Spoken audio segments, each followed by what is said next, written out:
In this episode, we asked the question, what do you get when you mix black metal, the grime of New York, and Kenny G? Imperial Triumphant, Spirit of Ecstasy, released 2022. This is Blenderstyle, the show where we discuss an extreme blend of music. Cheers, gentlemen. Cheers.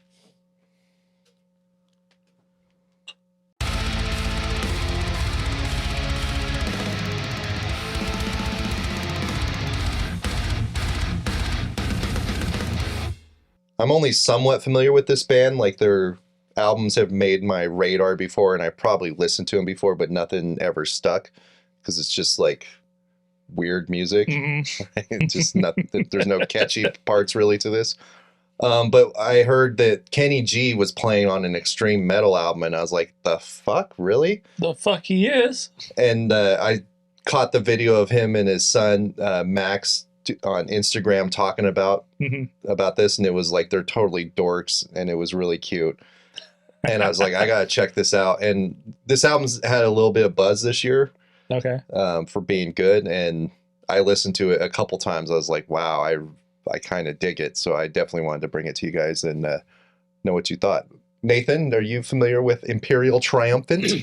So, yeah, I the first time I heard of this band, I think it was probably like 2 to 3 years ago, Behemoth did a live stream. It was the first live stream they did during COVID.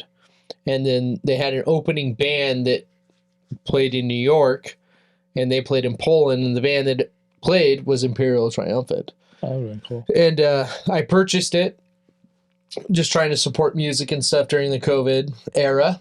And, it was a 3-piece. They came out, and they were wearing masks. Like gold masks. Gold masks. Same masks that I think that they still wear. And I had no idea what to think because it came out with like a trumpet player and stuff. And it's a 3-piece. And it kind of blew my mind. You know what I mean? Yes, and, I do. So yeah, that was the first time I ever heard of Imperial Triumphant. Casey, is this your first foray? This is my first foray into the Imperial Triumphant. I have to start by saying that had you not picked this, I don't think I ever would have listened to it because I fucking hate the name. Why? I think I actually played the first video. Okay. Here, we were partying, drinking, and I played the first video that they came out for this album. We were watching both of you guys. Fight that night or something, right? Yeah, I think so. Because I seem to remember the mask, and we made fun of them. We made fun of the mask. Oh yeah, maybe. Merkurius we were pretty Gilded. I believe so. That's the song. Is that the one where that's like slow, but yeah.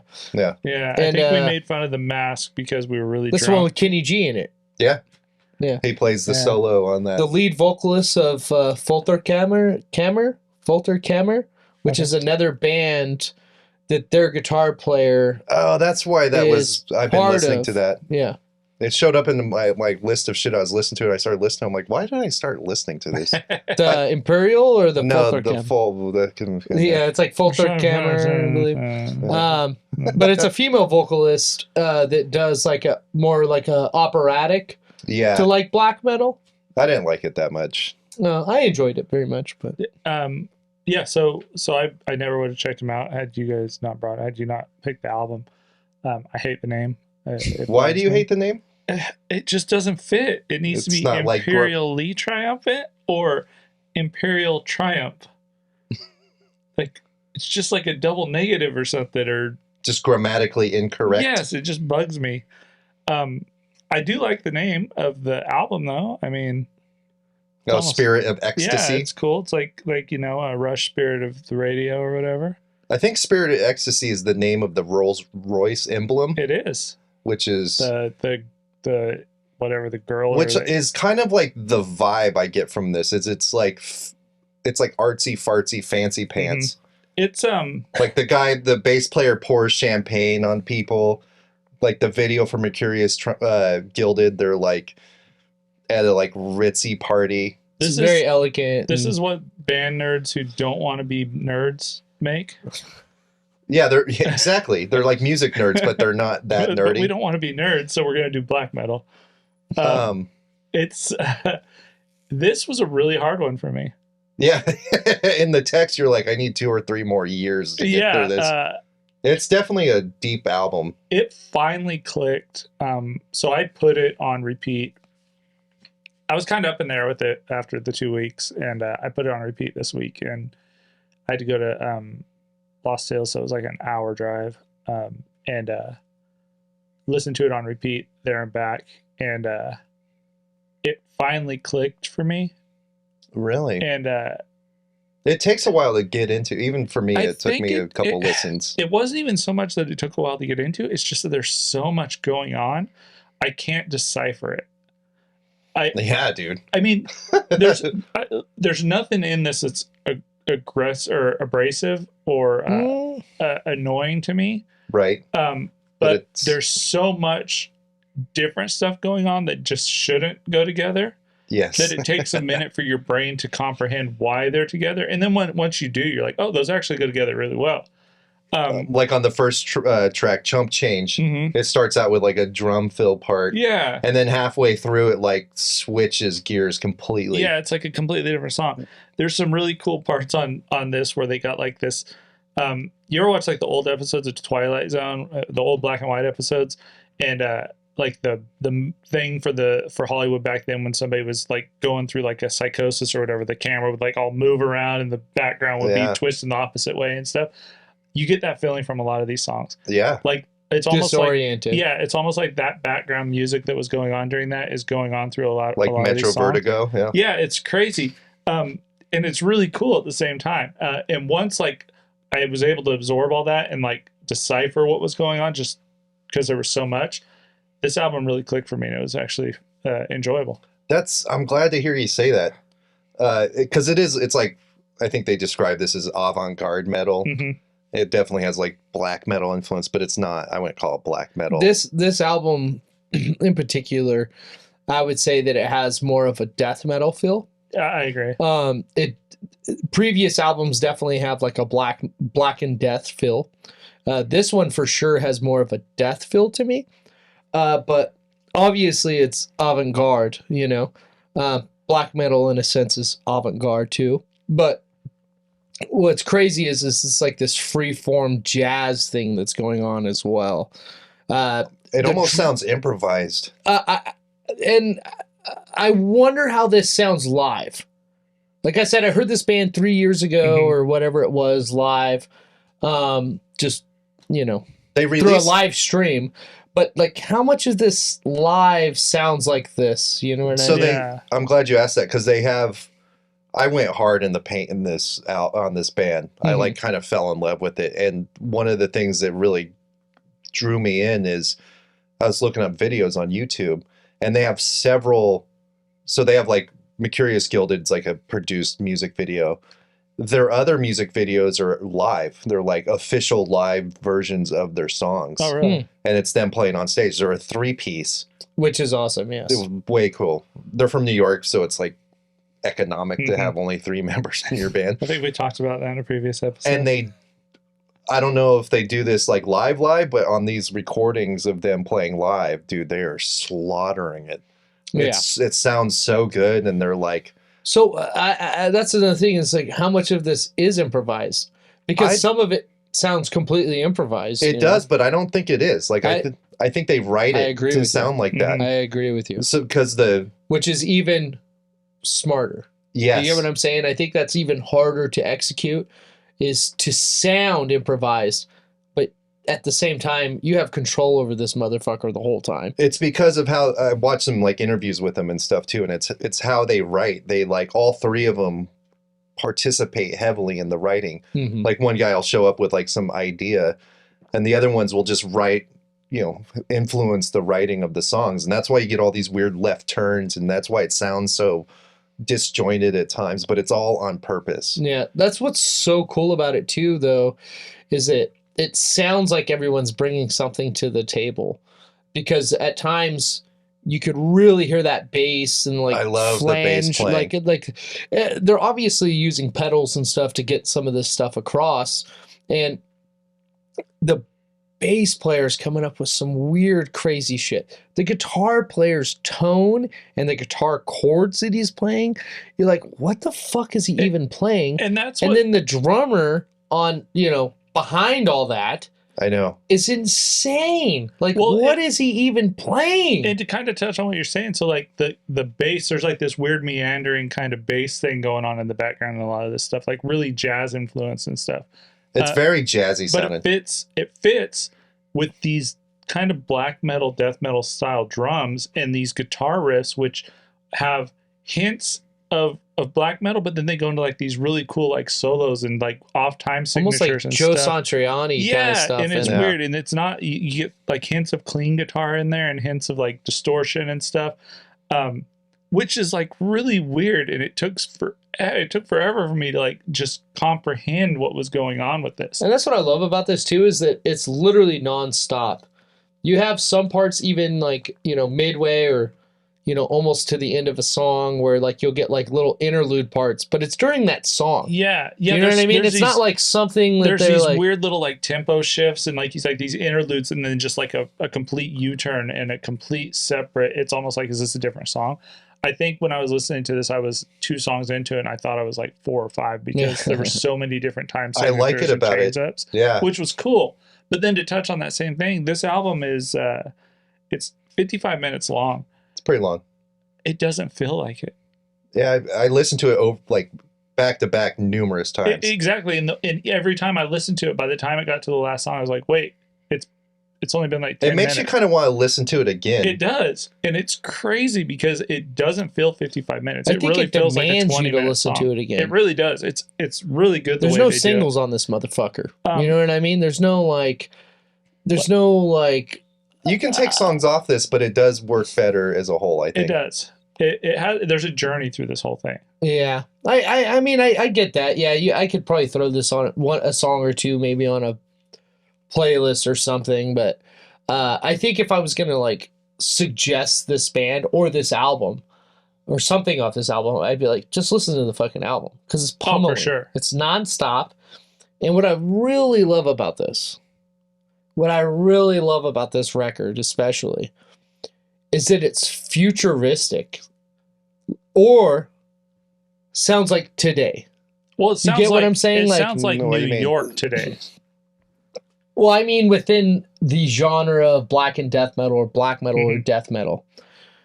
So, like, you got these newer bands, death metal especially nowadays, you hear something and you're like, oh, that's 90s, that's this, that's that, right? Oh, yeah. So with this, like, I can't put my finger on it. This doesn't sound 10 years ago. No. This doesn't sound, you know what I mean? It's very modern. Yeah, so you're like, this sounds, so I find myself thinking, this is futuristic sounding. This is like where this genre should be going, like the limits that we're pushing this, black metal and death metal. Like, let's take it further, right?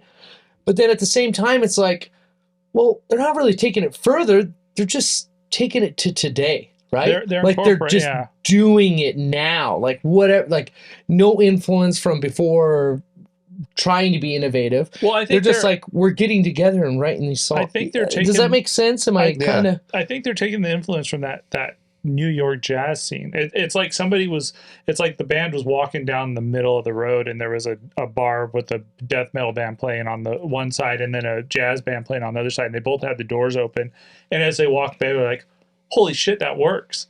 You know what? In their interviews, they talk about, because there's like samples and shit on this too. This sounds like New York. And that's exactly what they're going for. They want it to sound like New York. Like, what the hell was... Lyrical themes even and stuff like that. Yeah. A lot of these lyrics, I didn't really get all into them, but I read the lyrics on a couple of the tracks, and a lot of it has to do with the grittiness of the city and just like what you experience when you're downtown. So like I forget where I read it, but I read something, it was probably a while ago, but what they were talking about was that, their city, obviously that's what they're talking about, is New York, and the greatness and the shittiness of it, right?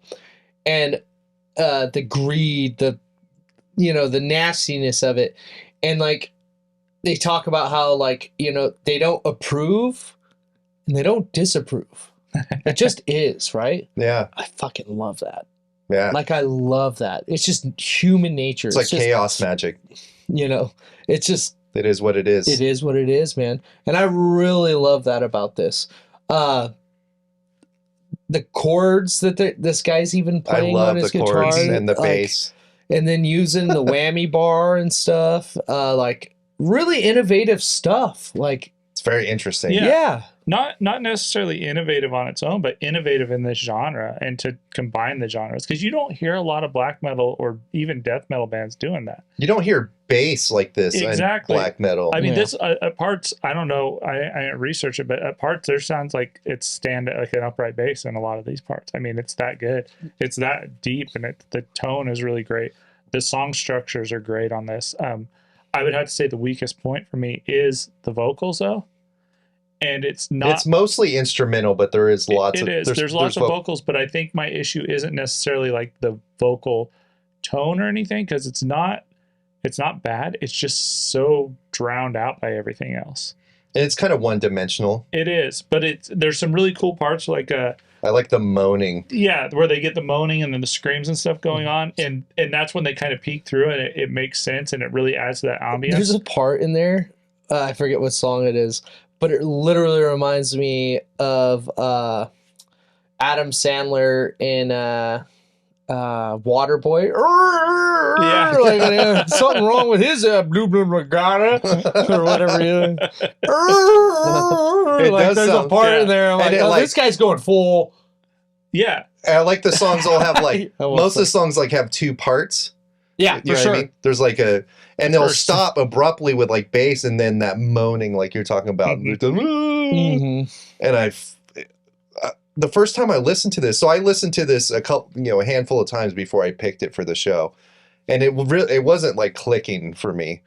And then I was like, well, but I was interested. I'm like, there's something here, and I'm hearing buzz, and so I picked it, and then I just started going into it, and it clicked, and I was just like, oh my god, this is amazing, dude. Yeah. This is one of those albums, like in like 10 years, is it gonna like what the fuck, or is it gonna get better? I don't know. In 10 years, this is gonna be like the mainstream sound that everybody's going for. That would be fascinating. I think bands are already trying to hop on it, to tell you the truth. But I feel like oh, go ahead. Go ahead. No, go ahead. No, I was gonna say I feel like this could be something that if the music industry took as much interest to this style of music as they do like the crap that's on the radio nowadays. I mean, this is musically talented. This is skill. This is musicianship. The musicianship's ridiculous. The drummer is by far one of the best extreme metal drummers. Yeah. By far right now. I guarantee it. But if this would be pushed like they push half the crap they push on the radio nowadays, the whole music industry would evolve, I think. Yeah, well, I think this is against the music. You know what I mean? Like, I think I'm just saying, just because of the musicianship of it and the ability and the fact that there's nothing in this that's, to me at least, there's nothing on this that's offensive or abrasive. I think it's too hard to grok to put it on the radio. Like, someone would listen to it and be like, the fuck just happened? What they say, like, for a pregnant woman to play, like, classical music against her belly because it helps the brain develop. Think of how smart people would get if they started listening to this shit. I don't know if that's true. Don't play this for your baby. Don't play this for your baby. I'm playing it for my baby. So. I love that there's also, like... I like that it's a 3-piece. I got to go back and look at some of these videos you're talking about. They're great. But what I do love is apparently, as a 3-piece, they can get a lot of this done. But what I also love is that there's all kinds of instrumentation that's going on in this album, Mm-hmm. Lots of guests. Yeah, lots of guests. Well, lots of different... Dude, there's brass going on. There's all kinds of different stuff. Kenny G plays on this. Exactly. So there's like all kinds of different instrumentation going on. Obviously, these guys aren't pulling a saxophone out of their ass while they're playing, right? But if they can pull off something semi-close to this live... Oh, yeah. How badass is that, man? I think it translates. Yeah, that's that. I mean, to be able to do that is insane to me. What was that band we watched up in Fresno with the Rivers of Nihil or Nihil? Rivers of Nurgle. Yeah, and the guy was just like off stage. And he looked so sad because nobody would include him. And then he finally got his moment. He came up, played his solo, and then they're like, get the fuck off. Yeah. I feel like if they could get somebody like that dude to come up and play these saxophones. They do. Live, they bring out Okay. people. Okay. They bring in guests. So is it really a 3-piece then? Or It's a I guess 3-piece it's plus. okay. A lot of avant-garde or experimental bands suck, dude. You know what I mean? They're just like trying things that don't. It's hard to make sense of this, but it does make sense. There's like a theme. There's ideas that, and it kind of works together, even though they have like 3 guys competing for, not competing, but like working together on this. And it's like random sounding, but it's not like random for the sake of being random, like some of these bands are. It fits. It fits. The transitions and the structures fit together, and they're cohesive. But I went back to their older stuff, and this is better, dude. Like they're starting to find like say this. You know what I mean? Like their other stuff is like it doesn't make as much sense. It's very similar, clearly, but it's like they're starting to really kind of get it working. And see, I haven't heard. They're making their own genre. Yeah, you know, they're. I would agree with you 100% because I've been a fan for a few years now. I own a few of their records, and when this came out, I was like, "Holy shit!" Like they gotta be proud of this. Oh yeah, like this has gotta be like finally like, you know what I mean? I think that's why there's buzz about it. People are like, it's like starting to come together. Because they're getting better as a unit, I'm sure. Yeah. The only beef I have with it is I think the album art kind of sucks. I wrote in huge lettering album art. It's the worst album art. I pre-ordered this album, and I saw it, you know, on my phone, and I was like, God, this sucks. There's a glow on it? What the fuck? Maybe it's my phone. And I get the record, and I open it up because I knew what it was when I first came in. I was like, yes. And I was pumped to listen to it. And I looked at the record for a second and was like, this album art sucks so bad. I kind of like the album art. No. I think it makes sense. It's like... yeah, I think it makes sense. I get what they're trying to... She's like has the gold shit on her head. You know what I mean? It's like... There's like a pretentious element to this band. I mean, this is what's shitty about the band. The album's called... this is the shit part of the band. The album's called Spirit of Ecstasy. You know, maybe that's why there's a glow. It's about something? The excess of New York. You know, it's about all that excess and greed, like you were saying. And so to put that glow and that gold and all that stuff on the album art, it's exactly what they're going for, I think. Yeah, you didn't win me over. That album art sucks. You know what it might be? It might also be like it might also be like high art that we don't understand. Yeah, maybe. Maybe just like the music. Also another thing we just know music, we don't know art. You know what I mean? This is the shitty thing about it. These are my dislikes. Is that it gets a little too artsy fartsy in the sense of like it's like Eyes analyzing Wide Shut, kinda. And like it's I'm having my coffee, my champagne with it, and like how are you talking about filth and grime and being of New York when you're a fancy ass motherfucker? It doesn't make any sense to me. It's both at the same time. That's why it sounds like this. Yeah. You know what I mean? I mean, are they shitting on themselves, though? Because if you look at them lyrically, you're like, oh, yeah, I get that. But these guys all, I mean, I don't know. But it all sounds like their parents had to fucking pay their whole salary to get them to school. You know what I mean? Like they wear skinny jeans. Yeah, they eat vegan cakes or something. I don't know. But that's the part that I like, the artsy fartsy stuff. And another thing that I don't like about it is that this is something that you can't listen to all the time. Like you can't like play this all the time. See, this is like something that really you can listen to this all the time. I could listen to this on repeat. This is to me. It was easy for me to listen. Yeah. Once I got it and it started making sense, it's very enjoyable. It is, and there's always something weird and new that you find. Like especially later in the album because the samples get worse. Like the last song, like after the last song ends, I'm just like, I kind of want to just listen again. I need to hear that again. No, hey, Nate, I don't. And another thing is, there's no riffs. Not really. There are no riffs in this. It's like not even. Is it even metal? Oh, it's definitely metal, but there's no. But that's where I have the issue. That's where I take issue with the black metal part because I don't see this as black metal. I'm with you. I don't see this as black metal. This album specifically for them is it's a little less black metal. It's great. It's not black metal to me. It's avant-garde metal. It's experimental. It's like a free jazz fusion cakewalk down fucking vegan cakewalk down fucking Broadway. I mean, but not in a bad way to me. I think the rawness and the grittiness comes through. I'm impressed that you got into it, dude. I think Me too. I honestly think thought he was gonna shit all over it. Me too. I think the intelligence of it. It's a super intelligent album, and I think maybe that's where Nate's coming off. It's almost intelligent to the point of being pretentious. Yeah, But they're way smarter than me. yeah, but I feel like after 3 weeks, I got it, and it made sense, and it was awesome, and it's kind of right up my alley. It's like an art film. Yeah, except for I would never watch an art film because I think I would fall asleep during it. This I could listen to. I'm impressed, Casey. What'd you give it for a rating? So I gave this a 4.7 out of 5. Oh, wow. hell yeah, dude. I fucking love this That's album. awesome. Nice, dude. Like I said, it took me longer than it should have to get it, but when I got it, I'm with you. I want it. Like, this was on repeat for 2 days straight. That's awesome, dude. It was great. I love it. I don't know if I haven't heard any of the other stuff, but just based off like the comparison of the old stuff to this stuff, I don't know if I'd really prefer the older stuff to this. You'll like it. But just how all over the place this is. It scratches that itch that I have for that my ADD to fucking the music has to be constantly changing and doing something, and this really does it for me, and I love it. 4.7. What about you, Nate? I give this a 4.6. I think this is probably in my top 5 2022 releases. I think this is pummeling. I think it's nonstop.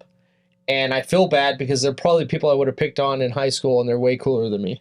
You know what's funny about that, Nate? I actually put on my notes, this is one of my favorite releases of the year. Yeah. Well. Like, honestly. I was going to say the same thing. I give it a 4.4 out of 5. This is definitely a best of the year contender for me. Oh, for sure. The thing I don't know is, am I going to like it like years from now? My rating's going to change. Mm-hmm. Oh, for sure. I'm either going to like it more or I'm going to like it less. And I can't really tell until time tells. I think I might like it more because it's such a huge middle finger to all these gatekeepers.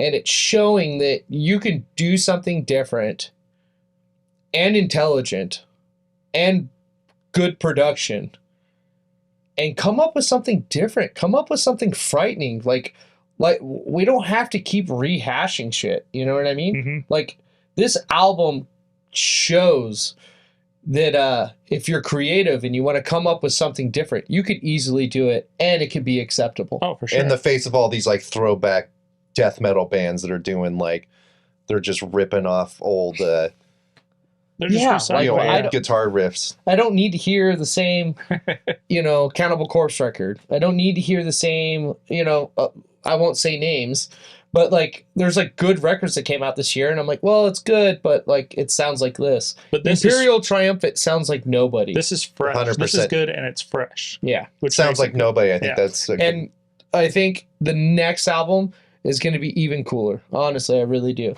Oh, 100%. This is Blenderstyle. That was Imperial Triumphant, Spirit of Ecstasy. Andy Warhol would have jerked off all over this.